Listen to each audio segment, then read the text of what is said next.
उपचुनाव के रण में आज है दिन नतीजों का। किसकी मनेगी दिवाली और किसके हिस्से में जाने वाली है उदासी। तो 28 सीटों पर काउंटिंग शुरू हो जाएगी। एमपी की 28 सीटों पर अब से कुछ देर बाद यानी कि 8 बजे से काउंटिंग शुरू होगी। उसके बाद नतीजे तय करेंगे कि शिवराज रहेंगे या जाएंगे या फिर वापस कमलनाथ का राज होगा। ग्वालियर, भिंड और मुरैना में अतिरिक्त सुरक्षा बल भी तैनात कर दिया गया है। एक हाल में 7 से ज्यादा टेबल नहीं लगाए जाएंगे। पोस्टल बैलेट और ईवीएम से गिनती साथ साथ में होगी। IBC 24 पर दिन भर देखिए काउंटिंग की पल पल की अपडेट। तो सभी की नजरें मध्य प्रदेश की राजनीति पे लगी है। जिस समय से दल बदल हुआ, जिस समय पर सरकार बदली, उसके बाद सभी की नजरें मध्य प्रदेश की राजनीति में है। और आज का जो दिन है वो है नतीजों का दिन, क्योंकि यही नतीजे तय करेंगे कि आने वाले समय में अब कौन सी सरकार मध्य प्रदेश की विकास तय करेगी। तो हमारी स्क्रीन पर आप देख सकते हैं, हमारी स्क्रीन में जो ग्राफिक्स है उसमें चूंकि बिहार के भी आज मतगणना शुरू होगी तो उनकी भी तमाम तैयारी हमने की है। और उपचुनाव में मध्य प्रदेश की हर अलग अलग सीटों को लेकर भी यहाँ पर तैयारी की गई है। तो मरवाही में भी आज मतगणना है। मरवाही में भी चूंकि अजीत जोगी के निधन के बाद ये सीट खाली हुई थी और उस पर आज फैसला हो जाएगा कि अब जोगी परिवार के बिना आखिर मरवाही किसके हिस्से में जा रहा है। एक कमरे में डाक मतपत्र और ईवीएम की 3 मशीनें होने वाली हैं। मतगणना के लिए सुरक्षा के पुख्ता इंतजाम कर लिए गए हैं।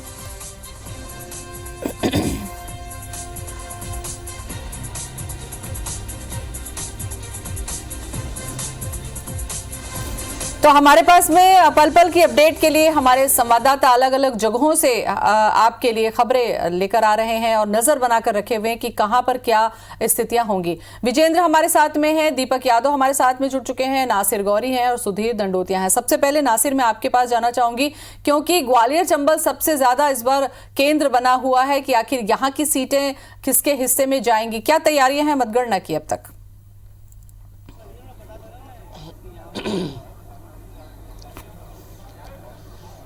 देखिए, ग्वालियर चंबल संभाग की 16 सीटें बेहद खास है और जैसा कि 8 बजे का टाइम है काउंटिंग का, तो अब मतपत्र हैं वो आ गए हैं और कुछ ही देर में यहाँ पर काउंटिंग है वो शुरू हो जाएगी और साथ ही स्ट्रॉन्ग रूम से निकालकर ईवीएम को भी निकालकर जो काउंटिंग शुरू हो जाएगी। लेकिन खास बात यह है कि इस बार बहुत चुनौतीपूर्ण गणना है ग्वालियर चंबल संभाग की 16 सीटों पर, क्योंकि जिस तरह की जो तस्वीरें ग्वालियर चंबल संभाग से मतदान के दौरान आई थी, सुबह बली में जिस तरह की फायरिंग हुई थी, महगांव में, में, उसके बाद ये पहली बार है जब मतगणना के साथ साथ विधानसभा क्षेत्रों में भी पुलिस फोर्स डिप्लॉय किया गया है। ग्वालियर जिले में 12 से ज्यादा ऐसे पॉइंट डिसाइडेड किए गए हैं जहां पर मतगणना के दौरान कहीं ना कहीं बवाल हो सकता है, उपद्रव हो सकता है, जो समर्थक है कुछ ना कुछ न्यूसेंस क्रिएट कर सकते हैं। यही हालात पूरे ग्वालियर चंबल संभाग में मुरैना, भिंड की जो सीटें हैं वहां पर पैदा हो सकते हैं। तो ऐसे में पुलिस और प्रशासन ने एडिशनल व्यवस्था की है। लेकिन ग्वालियर चंबल संभाग इसलिए बेहद खास है क्योंकि यहाँ पर ज्योतिरादित्य सिंधिया का गढ़ यानी कि गृह जिला है और यहाँ पर उनके कई सारे जो मंत्री हैं, 12 से ज्यादा मंत्री हैं, वो चुनावी मैदान में हैं और उनके राजनीतिक भविष्य भी दांव पर लगा हुआ है, खुद ज्योतिरादित्य सिंधिया का। तो ये चुनाव बेहद खास है और मतगणना में जो सबसे बड़े जो नाम है बीजेपी के प्रत्याशी हैं प्रद्युमन सिंह तोमर ग्वालियर से चुनावी मैदान में है, ग्वालियर पूर्व से मुन्ना लाल गोयल है, इमरती देवी महिला बाल विकास मंत्री हैं, OPS भदौरिया मंत्री हैं, ऐदल सिंह कंसाना है, महेंद्र सिंह सिसोदिया है, सुरेश धाकड़, ऐसे कई बड़े नाम मंत्री जो हैं वो ग्वालियर चंबल संभाग से चुनावी मैदान में, उनके राजनीतिक भविष्य भी इस काउंटिंग में तय है कि इस बार ईवीएम उनके नाम का क्या खुलती है। तो कुल मिलाकर देखा जाए तो ग्वालियर चंबल संभाग इस चुनाव में सबसे ज्यादा फोकस है और यही आपने देखा होगा कि सबसे ज्यादा तो शब्दों की जो मर्यादा कैंपेन के दौरान तोड़ती हुई नजर आई वो ग्वालियर चंबल संभाग में ही तोड़ती हुई नजर आई थी। चाहे बीजेपी हो या कांग्रेस, दोनों ने इस चुनाव को जीतने के लिए ग्वालियर चंबल संभाग में एड़ी चोटी का जोर लगा दिया था और खुद कमलनाथ ने इस बात को कहा था कि ग्वालियर से ही मध्य प्रदेश में सरकार को गिराने का काम किया गया था, इसलिए उन्होंने ग्वालियर से ही अपने कैंपेन की शुरुआत की और ग्वालियर में ही उसका समापन किया।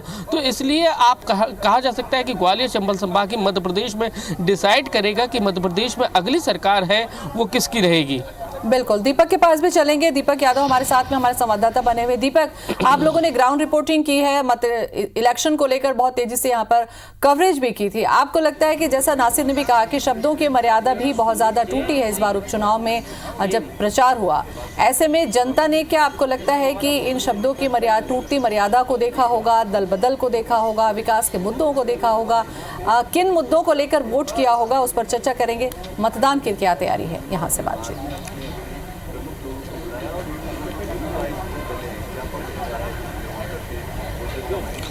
देखिए, बिल्कुल ज्योति, मतदान की तो लगभग पूरी तैयारियां हो चुकी हैं और चूंकि कोरोना काल में ये पूरे मतदान हुआ और मतगणना भी हो रही है, तो उसके मद्देनजर सुरक्षा के पूरे इंतजाम किए गए हैं। स्वास्थ्य विभाग की टीम लगाई गई है, अतिरिक्त सुरक्षा बल लगाया गया है। समर्थकों को अंदर नहीं आने दिया जाएगा। नेहरू स्टेडियम का प्रीमाइसेस है, इससे 500 मीटर की दूरी पर सारे समर्थकों को रोक दिया गया और जिसके पास अधिकृत पास है उन्हीं को अंदर प्रवेश दिया जाएगा। पूरे हम चुनावी कैंपेन की बात करें तो बिल्कुल निश्चित तौर पर जो कई तरह के मुद्दे समय समय पर निकल कर आए। सबसे पहली बात हम करें तो साधु और शैतान का यहाँ पर काफ़ी नारा गरमाया था, जिसको लेकर भाजपा और कांग्रेस में काफ़ी राजनीति हुई। इसके अलावा अगर हम विकास की बात करें तो निश्चित तौर पर विकास एक बड़ा मुद्दा था और नर्मदा सिंचाई योजना सबसे बड़ी योजना की और घोषणा की गई थी, तो सावेरी विधानसभा के लिए की गई थी 2300 करोड़ रुपये की, जिसका भूमि पूजन मुख्यमंत्री शिवराज सिंह चौहान ने किया था।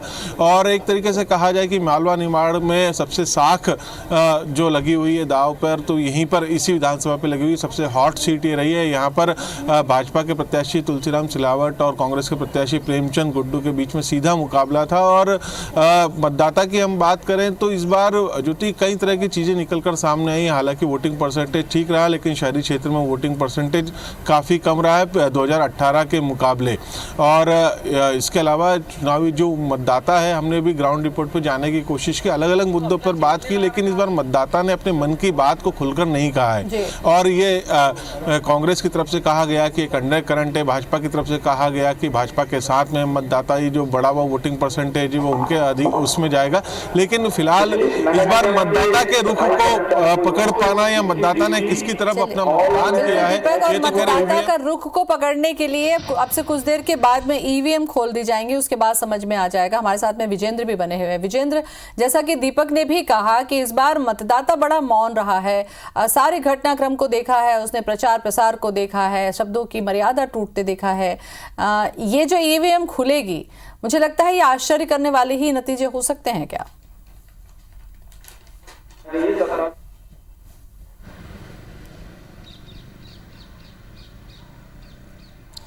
ज्योति, मैं आपको बता दूं कि भोपाल में एक सर्द रात के बाद अलसाई सी सुबह हुई है। धूप छिटकी नहीं है क्योंकि आसमां में बादलों का डेरा है और इंतज़ार है धुंधल का छटने का, सूरज की किरणों का। और ठीक यही हालात मध्य प्रदेश के सियासत के भी हैं। मतगणना फ़िलहाल शुरू नहीं हुई है। मतगणना जैसे जैसे शुरू होगी स्थिति साफ होगी और ये साफ होगा कि मध्य प्रदेश के सियासी आसमान में किसका सूरज बुलंद होगा। वो सूरज कौन होगा? शिवराज सिंह चौहान होंगे, पूर्व मुख्यमंत्री कमलनाथ होंगे या ज्योतिरादित्य सिंधिया होंगे? तमाम ये सब बातें जो हैं वो भविष्य के गर्भ में छिपी हुई हैं और फैसले की घड़ी लगभग आ गई है। और जैसा आप कह रहे हैं कि लगातार दावे बड़े बड़े किए जाते रहे। कई सीट्स पर हमने देखा कि उत्साह अतिरेक भी नज़र आया। मसलन हम सुर्खी की बात करते हैं, नतीजे आने के पहले ही बैनर पोस्टर लगा दिए गए हैं, भाजपा प्रत्याशी को जीत की बधाइयाँ भी दी जा रही हैं। लेकिन हकीकत क्या है? हकीकत ईवीएम में कैद है। मतदाता की जो का वोट है, उसका जो नज़रिया है, उसकी जो सोच है, उसकी जो चाहत है, वो ईवीएम में कैद है। और जैसे जैसे मतगणना सामने आएगी वैसे वैसे सियासी माहौल जो है मध्य प्रदेश की सियासत का, वो भी साफ होता चला जाएगा। और जहाँ तक मुद्दों की आपने बात की, ये बात सही है कि ये जो पूरा चुनाव था वो दल बदल एक सबसे बड़ा मुद्दा था। लेकिन उन सीट्स की बात कीजिए जिन तमाम मतदाताओं ने अपना विधायक 5 साल के लिए चुना था। लगातार जब उस मतदाता ने वोट किया था वो विकास के मुद्दे पर ही बीता 2018 का चुनाव हुआ था। कांग्रेस ने एक बदलाव का नारा दिया था और बीजेपी ने विकास के एजेंडे की बात की थी। लेकिन कई सीट्स पर कांग्रेस के प्रत्याशियों पर या कमलनाथ पर भरोसा जनता ने दिखाया था। लेकिन अगर हम इस उपचुनाव की बात करते हैं, क्योंकि ये कई मायनों में ऐतिहासिक उपचुनाव है, यहाँ तमाम आरोप प्रत्यारोप तो गर्म होते रहे, लेकिन भले वो कांग्रेस की बात हो, भले वो बीजेपी की बात हो, एक दूसरे पर शब्द बाण चलाए जाते रहे, लेकिन लेकिन जनता के मुद्दे जो थे वो कहीं ना कहीं गुम से होते नजर आए। बड़े चेहरों की बात थी, भाजपा के तमाम प्रत्याशी पीएम मोदी की बात कर रहे थे, सीएम शिवराज का चेहरा लेकर चुनाव मैदान में थे, जबकि कांग्रेस की ओर से मोर्चा संभाले हुए थे कमलनाथ। लेकिन हमने देखा कि तमाम सीटों पर ऐसा वोटर्स की संख्या बहुत बड़ी थी जो कि साइलेंट था, जो खामोश था, जो चुपचाप अपने विधायक को देख रहा था, जो चुपचाप राजनीतिक दलों को देख रहा था, सियासत के ट्रेंड को देख रहा था। उसने क्या मन बनाया, उसने अपनी क्या सोच ईवीएम में दर्ज की है, ये तो ईवीएम जैसे जैसे वोट उगलेगी वैसे वैसे विजेंद्र, आपसे कुछ देर के बाद में ये तस्वीरें भी साफ होने लगेगी और मुझे लगता है क्योंकि ईवीएम है तो बहुत जल्दी ये तस्वीर साफ हो जाएगी। सुधीर दंडोतिया भी हमारे साथ में बने हुए हैं। सुधीर, बहुत ज्यादा वक्त नहीं है, 2 से 3 दिन का ही वक्त है कि 5 दिनों की दिवाली शुरू हो जाएगी। आपको लगता है कि ये जो ईवीएम है ये ऐसा तोहफा है जो सरकार को जनता की तरफ से मिलने वाला है? क्या तैयारियां हैं? देखिए, निश्चित तौर पर कहीं ना कहीं अगर बात करें तो थोड़ी देर बाद जो बात नासिर बता रहे थे कि वोटर इस बार साइलेंट रहा था, पर लेकिन अब जब ईवीएम का मुंह खुलेगा तो तस्वीर पूरी तरीके से साफ हो जाएगी। दावे वादों के इतर हकीकत क्या है, ये थोड़ी देर में तस्वीर बिल्कुल सामने निकल कर आने वाली है। और अगर हम बात करें तो निश्चित तौर पर कहीं ना कहीं जो बात एक जो कही जा रही थी कि सरकार बनी रहेगी या फिर सरकार में कांग्रेस वापसी करेगी, ये चुनाव परिणाम बिल्कुल यही बताने वाले हैं। उपचुनाव भले ही हो, पर लेकिन किसी आम चुनाव से कम ये चुनाव बिल्कुल ना रहे। और चुनाव के अंदर जो हमने देखा था कि किस तरीके से जो प्रचार प्रसार था वो किसी सरकार बनाने वाले जो आम चुनाव होते हैं लगभग उसी तर्ज पर किया गया था।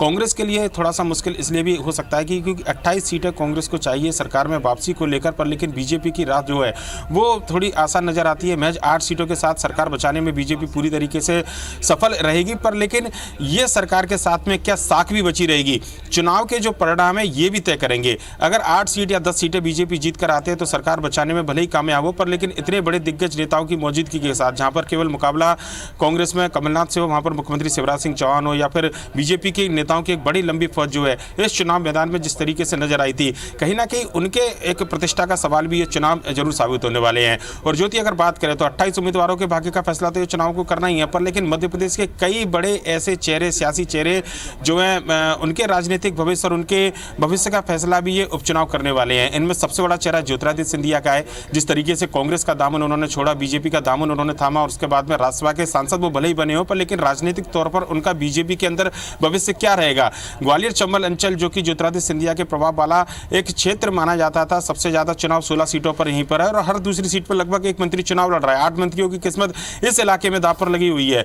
ऐसे में अगर इस अंचल से बीजेपी जीत कर आती है तो निश्चित तौर पर बीजेपी के अंदर ज्योतिरादित्य सिंधिया का कद बढ़ेगा। और इस अंचल के अंदर अगर कांग्रेस पिछली बार के परिणाम दोहराती है तो यह तस्वीर भी सामने निकल कर आएगी कि क्या वाकई में ज्योतिरादित्य सिंधिया का प्रभाव था या पिछली बार जो चुनाव जीत कर आए थे वो एंटी इनकम्बेंसी का एक बड़ा फैक्टर था। लिहाजा ज्योतिरादित्य सिंधिया के भाग्य का फैसला होना है, उनके राजनीतिक भविष्य का फैसला होना है। शिवराज सिंह चौहान मध्य प्रदेश के चौथी बार मुख्यमंत्री बने और जिस परिस्थितियों में मुख्यमंत्री बने उसके बाद में क्या उनकी स्वीकारता जनता के अंदर पहले जितनी बनी हुई है। बीजेपी के अंदर सबसे बड़े स्टार कैंपेनर के तौर पर, सबसे बड़े चेहरे के तौर पर वो जाने जाते हैं और अब जब ईवीएम खुलेगी तो इस बात पर मोहर लगाएगी कि क्या शिवराज सिंह चौहान की लोकप्रियता जो है वो अभी भी बरकरार है। बिल्कुल, बहुत ज्यादा वक्त नहीं है क्योंकि सस्पेंस भी खत्म होने के लिए कुछ ही पलों की देरी है, उसके बाद बहुत सारी चीजें साफ हो जाएंगी।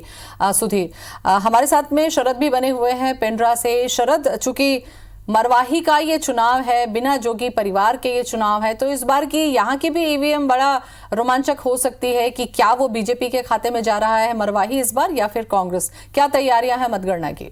जोगी परिवार मरवाही में भले ही चुनाव में नहीं हो, पर प्रत्यक्ष जो बात कही जाती है बाद में प्रत्यक्ष तौर पर इसलिए हुई कि जनता कांग्रेस छत्तीसगढ़ ने प्रत्यक्ष तौर पर भाजपा को समर्थन दिया और कांग्रेस के विपक्ष में मतदान करने की लोगों से अपील की। मरवाही चुनाव के परिणाम आपसे कुछ देर बाद यहाँ पर मतगणना शुरू होने के साथ ही रुझान आने लगेंगे। चूंकि यहाँ पर मरवाही इकलौती सीट है छत्तीसगढ़ की, यहाँ पर प्रशासन की ओर से तमाम सुरक्षा के इंतजाम किए गए हैं। सबसे पहले डाक मतपत्र की गिनती होगी, 1658 डाक मतपत्रों का उपयोग लोगों ने किया हुआ है। इसके अलावा अभी भी आखिरी मोमेंट तक डाक मतपत्र डाले जा रहे हैं। तो डाक मतपत्रों की गिनती के बाद 3 कमरों में मरवाही के लेकर मतगणना शुरू होगी। दोपहर करीब 1 बजे तक मरवाही के परिणाम स्पष्ट रूप से सामने आ सकेंगे। इसके पहले मरवाही की मैं बात करूं, यहाँ 1,48,772 मतदाताओं ने अपने मताधिकार का प्रयोग किया है। इसमें पुरुषों की संख्या इस बार ज्यादा है और 8 प्रत्याशी मैदान में है, जिसमें कांग्रेस के डॉक्टर के ध्रुव और भाजपा के डॉक्टर गंभीर सिंह के बीच मुख्य मुकाबला माना जा रहा है। प्रतिष्ठा का प्रश्न मरवाही को माना जा रहा है, चूंकि सरकार यहाँ पर बार बार दावे किए जा रहे हैं कांग्रेस की ओर से कि हम प्रदेश में 69 की जगह 70 सीटों में हो जाएंगे, जबकि भाजपा की ओर से और जनता कांग्रेस छत्तीसगढ़ की ओर से ये दावे किए जा रहे हैं कि इस बार कांग्रेस के खिलाफ और प्रदेश सरकार के खिलाफ लोगों में नाराजगी देखी जा रही है और लोगों ने जमकर उनके खिलाफ मतदान किया है। तो दोनों ही पार्टियों के अपने अपने दावों पर आज जनता की मुंह के सामने आ सकेगी। ठीक, नासिर के पास चलते हैं वापस। नासिर, ग्वालियर जो चंबल की जो सीटें हैं, जैसा कि आपने भी बताया कि बहुत महत्वपूर्ण एरिया को आप कवर कर रहे हैं, इसलिए यहाँ पर ये जानना जरूरी होगा कि जब वोटिंग हुई उस समय पर फायरिंग की बहुत ज्यादा खबरें आई, उसको लेकर बहुत विवाद की स्थिति भी बनी। कई बार ये भी सुनने को मिला कि क्या दोबारा चुनाव होंगे। ऐसे में अब मतगणना बहुत सेंसिटिव मुद्दा है।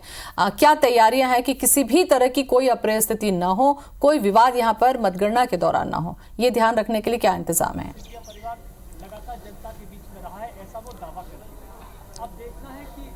देखिए ज्योति, ये पहली बार है जब मतगणना स्थल पर पुलिस का फोर्स डिप्लॉय किया गया था, लेकिन उसके साथ साथ अब विधानसभा क्षेत्र में भी जो पॉइंट्स हैं वो चिन्हित किए गए हैं। जैसा कि जो इनपुट मिले थे कि जो अलग अलग प्रत्याशियों के जो समर्थक हैं वो कहीं ना कहीं न्यूसेंस क्रिएट कर सकते हैं। ऐसे ग्वालियर जिले में 12 पॉइंट्स हैं वो चिन्हित किए गए थे। वहाँ पर बाकायदा पुलिस फोर्स के साथ साथ वज्र वाहन भी तैनात किया गया। ये हालात मुरैना, भिंड और गौद, मुरैना में सबसे ज़्यादा हालात इसलिए खराब है क्योंकि वहां पर आपने देखा होगा कि जब मतदान हुआ था तो सुबह बोली में फायरिंग की खबरें आई थी, एक दो जगह से नहीं कई जगह से खबरें आई थी। उसके बाद मैगांव में और गौद में इस तरह के हालात निर्मित हुए थे, जिसके बाद जिला प्रशासन और पुलिस प्रशासन ने पूरी रणनीति के साथ में और निर्वाचन आयोग की गाइडलाइन के तहत वहां पर वो उन पॉइंटों को चिन्हित किया है। वहां पर एडिशनल फोर्सेस है, वहां उनको डिप्लॉय किया गया है क्योंकि जिस सबकी निगाहें ग्वालियर चंबल संभाग की और खासकर यहाँ वर्चस्व की लड़ाई सबसे ज्यादा। ये चुनाव कोई कांग्रेस और बीजेपी की नहीं, बल्कि वहां अगर देखा जाए तो वर्चस्व के ज्यादा चुनाव है। और हमने कहीं ना कहीं ये भी देखा था कि चुनाव के दौरान कहीं ना कहीं ऐसी तस्वीरें भी देखने को आई थी कि जहां शब्दों की मर्यादा भी टूटती हुई नहीं नजर आई थी और कहीं ना कहीं जो शब्दों के जो जाल थे वो कहीं ना कहीं दोनों ही पार्टियों ने बिछाने की कोशिश की थी, अपनी ओर आकर्षित करने की कोशिश की थी, लेकिन वो शायद उतना कामयाब कितना कामयाब होते हैं ये तो ईवीएम उनका बताएंगे। लेकिन ग्वालियर चंबल संभाग इस उपचुनाव में बहुत सेंसिटिव है और उसको लेकर पुलिस फोर्स और निर्वाचन आयोग ने अलग से गाइडलाइन, मतलब अलग से फोर्स के साथ साथ कई सारी चीज़ें हैं वो डिप्लॉय की गई हैं। जैसे कि मैं यहाँ पर मौजूद हूँ, ग्वालियर का MLB कॉलेज है, वहाँ पर आप देखेंगे कि करीबन 1500 से ज़्यादा जवानों को यहाँ पर तैनात किया गया है। ये सबसे बड़ी बात है क्योंकि 3 विधानसभाओं की यहाँ पर काउंटिंग होना है, ग्वालियर, ग्वालियर पूर्व और डबरा विधानसभा की। ये सबसे हाई प्रोफाइल सीटों में से एक है सीटें हैं। जैसे कि यहाँ से ग्वालियर से प्रद्युमन सिंह तोमर है, मौजूदा सरकार में ऊर्जा मंत्री है, महिला बाल विकास मंत्री इमरती देवी है, वो भी चुनावी मैदान में थी। उनके आज जो किस्मत का फैसला है, उनके राजनीतिक जो कैरियर का फैसला है, वो आज ईवीएम उगलेंगी। यानी कि कह सकते हैं कि इन जो बड़े नेता हैं ग्वालियर चंबल संभाग के, उन लोगों का जो राजनीतिक भविष्य है वो भी दांव पे लगा है। और ये चुनाव मामूली चुनाव नहीं है अगर इसको देखा जाए, क्योंकि अमूमन हम देखते हैं कि जब कोई विधायक का निधन हो जाता है तब उपचुनाव होते हैं, लेकिन मध्य प्रदेश की 28 सीटों पर जो उपचुनाव होना है वो इस्तीफे के बाद होना है। और सबसे बड़ी बात यह है कि इस जो ग्वालियर चंबल संभाग इसके लिए सबसे खास है क्योंकि यहाँ पर 16 सीटें हैं और जो जिनकी वजह से ये चुनाव हो रहा है, यानी कि ज्योतिरादित्य सिंधिया बीजेपी में चले गए थे, उनकी वजह से ये चुनाव होना है, वो गृह जिला उनका ग्वालियर है। तो दोनों ही दलों का ये फोकस ये था कि कांग्रेस की ये कोशिश थी कि जो सिंधिया के गढ़ में सबसे सेंध लगाई जाए, सबसे ज्यादा सीटें वहां से लेके आए। क्योंकि जब ज्योतिरादित्य सिंधिया बीजेपी में गए थे तो बीजेपी के जो बड़े नेता थे वो कहते थे ग्वालियर चंबल संभाग से कांग्रेस खत्म हो गई है, क्योंकि ग्वालियर चंबल संभाग में कांग्रेस है वो सिंधिया के नाम से जानी जाती थी, लेकिन सिंधिया बीजेपी में चले गए।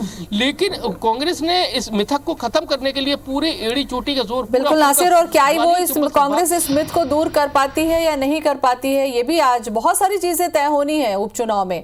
उसके पहले हम बता दें, हमारे साथ में जितने भी हमारे संवाददाता हैं उनसे हम बातचीत कर रहे हैं, लेकिन दर्शकों को ये भी बताते चलें कि आज तो बात चुनाव की हो या उपचुनाव की, नतीजे जो होते हैं हर बार ही एक रोमांच पैदा करते हैं तब तक जब तक कि ईवीएम खुल ना जाए और नतीजे बाहर ना आ जाए। विजेंद्र हमारे साथ में बने हुए हैं। विजेंद्र, उपचुनाव में प्रचार को आप लोगों ने बहुत अंदर तक जाकर कवर किया है, आपने देखा इस बार की मुख्य जो विधानसभा चुनाव होते हैं उससे ज्यादा रैलियां, सभाएं और प्रचार प्रसार इसमें हुआ। और सबसे बड़ी बात कि तमाम दिग्गजों ने कमान संभाली हुई थी। आपको लगता है कि इस बार दिग्गजों का चुनाव प्रचार का असर भी देखने को मिलेगा?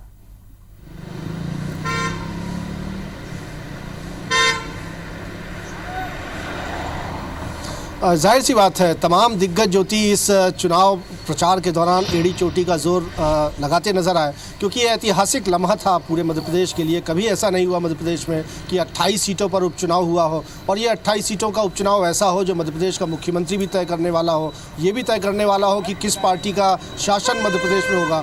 कई मायनों में न सिर्फ ये चुनाव ऐतिहासिक था, बल्कि आगे आने वाली सियासत का ट्रेंड भी सेट करने वाला था, क्योंकि मध्य प्रदेश ने जिस तरह से दल बदल देखा वो कभी मध्य प्रदेश में नहीं हुआ था। उसके बाद दल बदल करके पार्टी विशेष में आए गए नेताओं को मलाईदार विभागों के मंत्रियों के पदों से नवाजा गया। उसके बाद इलेक्शन मोड से लगातार तकरीबन 6 महीने दोनों ही पार्टियां इलेक्शन मोड में रहीं। तमाम दिग्गजों ने एड़ी चोटी का जोर लगाया, और यही वजह है कि ये चुनाव बेहद खास रहा और ऐतिहासिक रहा, और आगे जाके भविष्य भी तय करेगा। आगे जाकर बाकी दीगर राज्यों में भी किस तरह की सियासत होगी, ये उपचुनाव का परिणाम, ये ट्रेंड जो है वो सेट कर सकता है। और जहाँ तक मैं अभी बता दूँ आपको कि सीएम हाउस में मौजूद हूँ, मध्य प्रदेश का सबसे बड़ा पावर सेंटर।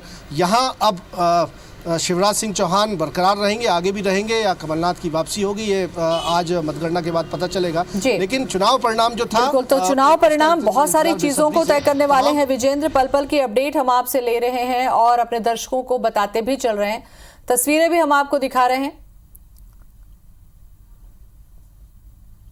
तो तुलसी सिलावट जो कि सबसे ज्यादा सांवेर के लिए जो चर्चित सीट रही मध्य प्रदेश में, और ये चुनावी नतीजों से पहले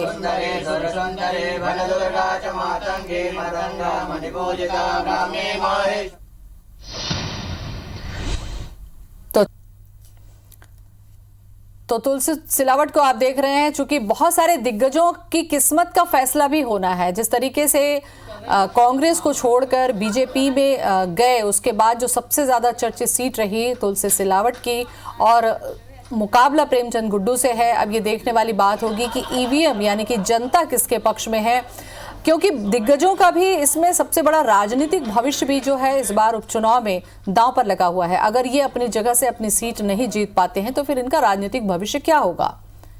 तो बहुत सारे सवालों का जवाब भी ईवीएम देने वाली है। ये वो ईवीएम नहीं है जो केवल एक बार सरकार बनाती है, ये वो ईवीएम खुलेगी जो कई नेताओं का राजनीतिक भविष्य भी, उसकी तस्वीर भी पूरी साफ करेगी। हालांकि ये पूरा पूजा पाठ और आशीर्वाद के साथ इंतजार है कि चुनावी नतीजे, हालांकि जीत पे पूरे आश्वस्त हैं कि बीजेपी के जितने भी उपचुनाव में 28 सीट पर लड़ रही है, उन्होंने कहा है कि वो जीत दर्ज करेंगे। तो जब तक कि ईवीएम अपने नतीजे ना दे तब तक अपनी अपनी जीत के दावे सभी पार्टियां कर सकती हैं, और पूजा पाठ के साथ घर से निकल रहे हैं, क्योंकि 8 बजे से मतगणना शुरू होनी है, और मतगणना शुरू होने के बाद जनता ने किसे क्या समझकर वोट किया है, जनता के दिमाग में आखिर चल क्या रहा है, ये तस्वीरें स्पष्ट हो जाएगी।